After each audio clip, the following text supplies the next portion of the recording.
Vous les avez peut-être remarqués sur le pont Sainte-Anne. Depuis quelques jours, des autocollants véhiculant des messages contre l'immigration ont été apposés un peu partout sur les poutres. C'est l'œuvre du collectif des nationalistes du Saguenay et leur geste n'a pas tardé à faire réagir. Mélissa Savoie-Soulière.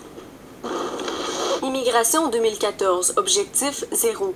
Voilà ce que disent quelques autocollants collés sur certaines poutres du pont Sainte-Anne et sur la rue Racine. Un geste revendiqué par le groupe des nationalistes du Saguenay. On est assez ouvert à l'immigration, tout ça. Alors, je comprends pas. Non, moi non. Moi, je vois pas beaucoup, je vois pas la nécessité d'empêcher l'immigration dans la région, là. C'est tout ça.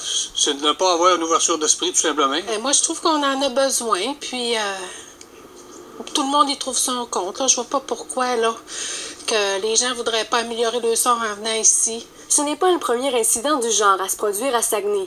Des tracts xénophobes ont été distribués l'an dernier et la mosquée de Chicoutimi a été souillée avec du sang de porc cet automne. Et que malgré les preuves d'ouverture, il y a toujours une minorité de gens qui vont avoir des ressentiments, ces ressentiments-là ne sont pas justifiés, que malheureusement, ça s'en est à trace. Les auteurs du blog revendiquant ces gestes tirent ces conclusions.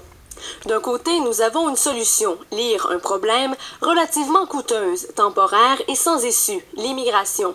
Ils ajoutent abandonner l'immigration, investir dans des politiques natalistes, régler le problème de la dénatalité en stimulant les taux de fécondité, c'est possible.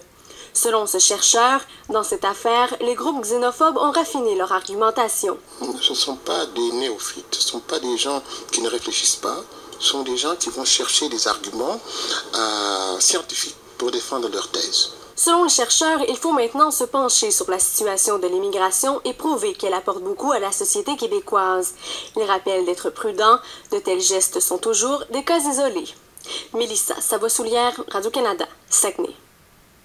Vous voulez réagir à cette nouvelle ou nous suggérer des idées de reportage? Suivez l'équipe du Téléjournal sur Twitter ou contactez-nous sur notre page Facebook.